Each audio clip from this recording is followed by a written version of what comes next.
एक होता काका आणि एक होता पुतण्या. दोघंही गावोगावी जाऊन भिक्षुकी करून आपलं पोट भरीत असत. एकदा दोघं भिक्षुकीसाठी रामपूर ह्या गावी गेले. रामपूरच्या एका दानशूर यजमानाकडे त्यांनी मुक्काम केला. रामपूरच्या यजमानाने त्या दोघांचा योग्य तो आदर सत्कार केला. यजमानाने त्यांचे पाहुणचारासाठी खास लाडवाची मेजवानी द्यायचं ठरवलं.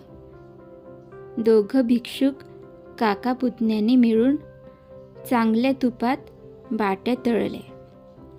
बाट्या तळून त्याचा छान चुरमा केला. त्या चुरम्याचे लाडू केले. लाडू झाले 5. दोघांच्याही मनात एकच गोंधळ उडाला.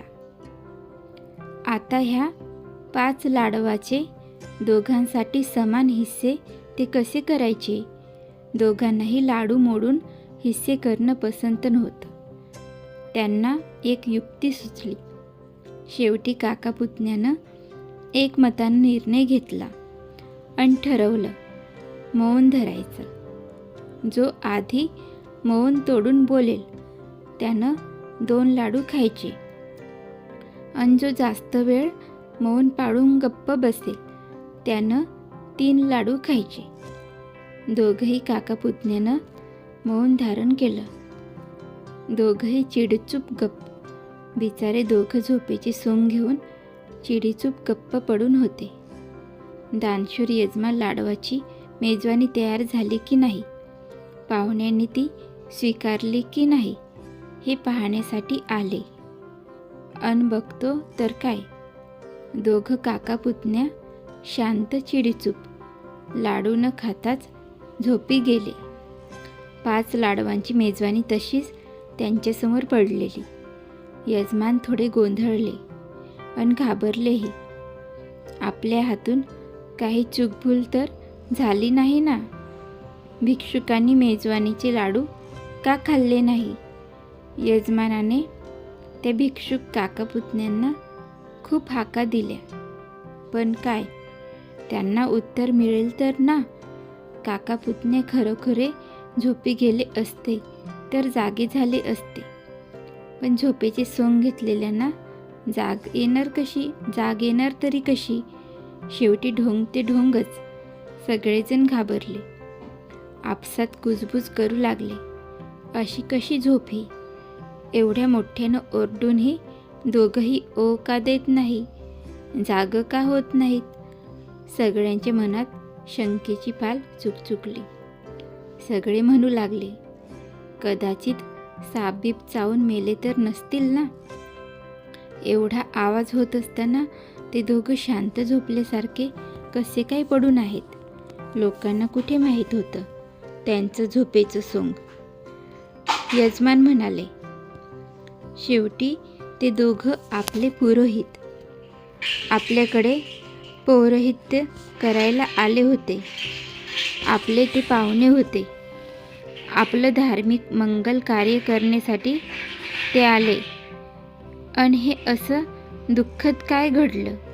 त्यांची योग्य ती व्यवस्था आपण करायला हवी. त्या दोघांचे अंत्यसंस्कार करणं हे आपलं कर्तव्य आहे. जमलेले सर्वजण दोघं काका पुतण्याच्या अशा मृत्यूनं हळहळत होते. बिचारे आले पाहुणचाराला आणि काय विपरीत घडलं? सर्वजण त्या दोघांच्या अंत्यसंस्काराच्या तयारीला लागले. काका पुतणे मात्र मूकपणे गावकऱ्यांचे आपल्या मृत्यू घडल्याने अंत्यसंस्कारासंबंधीचे संवाद ऐकत होते. गावकरी व यजमानाची हळहळ सर्व काही मौन पाळून ऐकत होते. दोघंही मनातल्या मनात विचार करू लागले, झाली ना नसती आफत? दोघांच्या मौन धारणानं केवढा मोठा गडबड घोटाळा झाला होता. पण कुणी बोलावं? हे मौन होतं लाडवाच्या समान हिश्श्यासाठी. आता आली ना पंचायत. हाकेला ओ दिली तर अडचण, मौन मोडेल. हाक न दिली तर व्हायचा तो घोटाळा झालाच. गावातले गावकरी गोळा झाले. अंत्यसंस्काराची सर्व तयारी झाली. काका पुतण्याला तिरडीवर ठेवलं आणि करकचून बांधलं. तरीही दोघांपैकी एकानेही हू की चू केले नाही. जणू खरोखरची प्रेत जणू ती. अंत्ययात्रा निघाली. रामनाम सत्य, रामनाम सत्य. त्यानं स्मशानात नेलं.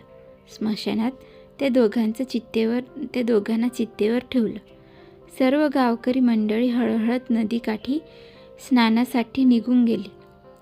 फक्त 5 जण चित्तेजवळ उभे होते. यजमानाने हळहळत दुःखाने ओम ओम म्हणत चित्ता पेटवली. काका मनातल्या मनात विचार करीत होता, मेलो तरी चालेल, पण 2 लाडू मी खाणार नाही. खाईन तर 3 लाडू, नाही तर काहीच नाही. मात्र पुतण्या विचार करू लागला.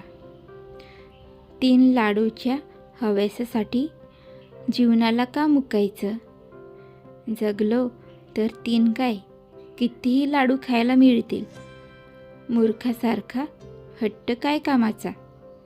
शेवटी पुतण्यानं शहाणपणानं विचार केला आणि चित्तेवरून उठून बसला आणि म्हणाला, काका पळा पळा इथून चला.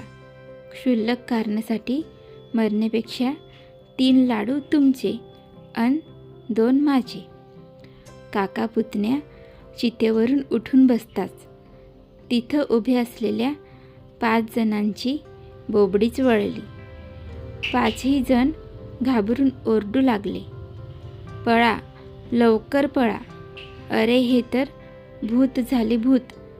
भूत भूत म्हणत 5ही जणांनी तिथून पळ काढला.